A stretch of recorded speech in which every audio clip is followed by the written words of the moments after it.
Hello guys, so today's video is going to be an initial review on my Asteria hair. I got their Brazilian straight in inches 22, 24, 26, 28 with an 18-inch 13x4 lace frontal that came pre-plucked, as I'm going to show you guys right now. I was sent this hair to review, so just keeping it very transparent with you guys. However, I'm not being paid to say anything positive or anything negative about this hair. I'm just here to share my thoughts and be compensated at the same time. Awesome. But here I'm just showing you guys the movement of the frontal right before I go in and show you guys how I bleach the knots on the frontal, because we all know that's what we need to do. So I'm with my Clairol 40 volume developer and my BW2 powder. Honestly, these two products are low-key like the bottom of the barrel when it comes to like professional high-grade bleach and developer, but it's pocket friendly, so I do what I have to do. And as you can see, I'm just laying the frontal down. I'm going to reposition my camera so you can see exactly what I'm doing. But all in all, I won't drag this out entirely too long, but the consistency of your bleach and developer mix should be something similar to toothpaste or pancake batter. Basically to the point where you can stick your whisk, or you can stick your applicator brush inside of the mixture and it does not move. It's super stiff. It's not runny or anything like that, because when we apply the bleach onto the lace, as you can see, the lace side is upwards and the hair is downwards. If the mixture is too runny, the hair will get bleached, because as the temperature heats up, the bleach will seep through the grids in the lace. So as you can see, I do a few things to adjust my mixture to make sure I'm getting it exactly how I want it.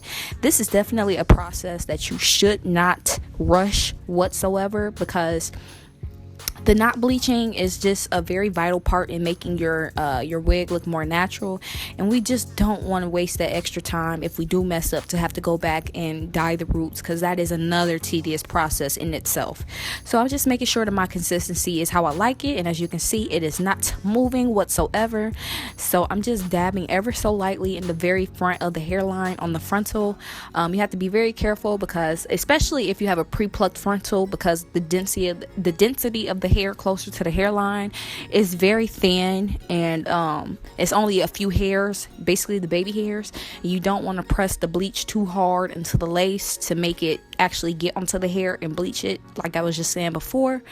But I'm just using ample amount of pressure to apply the bleach, and since this is 40 volume developer, I leave this on the knots for about 25 minutes, and then I rinse it out with my Shimmer Lights shampoo and conditioner, which is basically good for toning orange and brassy undertones after bleaching, which is normally what happens after you use BW2 powders, because like I just said, it's kind of like the bottom of the barrel as far as professional high quality grade bleaching products.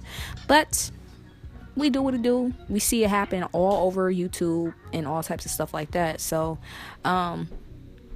and they sell it right around the corner from my house. Sally's is the one that sells all of the Colors, L'Oreal bleach, the high quality, the expensive stuff.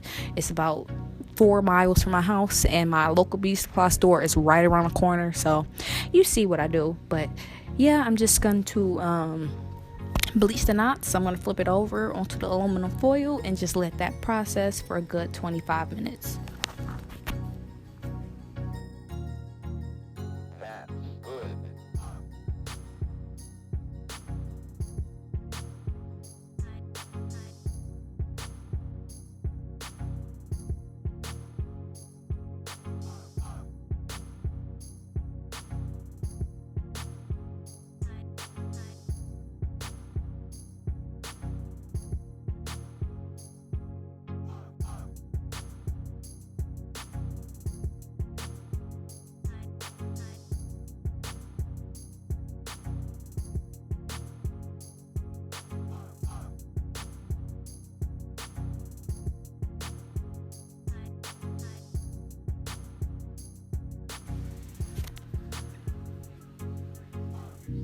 Okay, so I wanted this hair to be jet black, so I went to my beauty supply store and grabbed a few boxes of the Revlon Color Silk jet black hair color.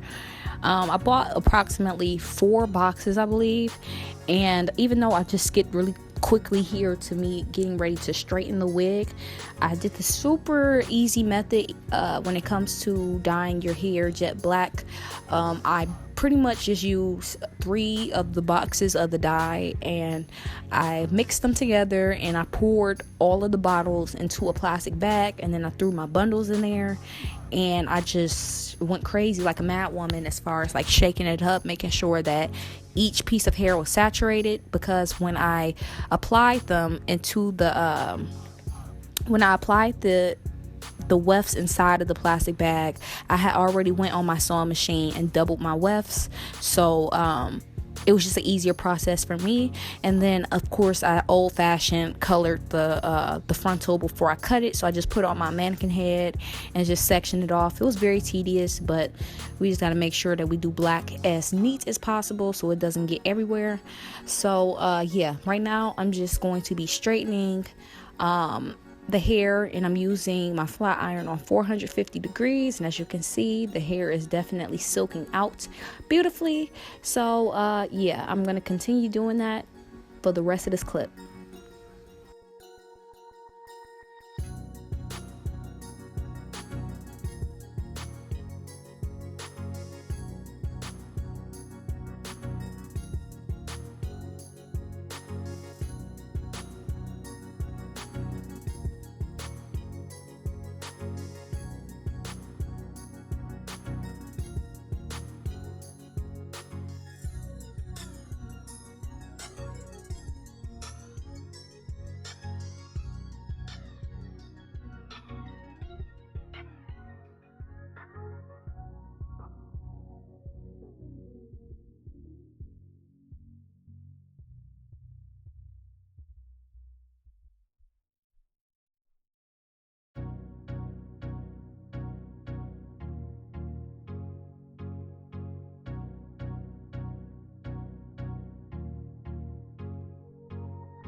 Okay guys, so after all of that dyeing and flat ironing and all of that jazz, as you can see, we have a beautiful, luscious, silky straight jet black unit. You see that brush running through it? Yes, beautiful. And if you guys want to actually see and hear about how this hair has been holding up, I've been wearing this hair for about 3 weeks. The process of me actually getting this review up took way longer than expected, but I definitely wanted to just wear the hair long enough so that the review video will be as accurate as possible. So I will link the review in this video, so make sure you guys check that out. I'll probably put it in the comments below as well, and in the description box. Make sure you watch it. Do not leave me hanging. I appreciate you guys so much. I hope you guys like this video. I hope you guys learned something about bleaching those knots so you can stop over bleaching and having blonde roots on your frontals or your closures. But yeah, just go ahead and watch the review, and I'll see you guys next time. Bye guys.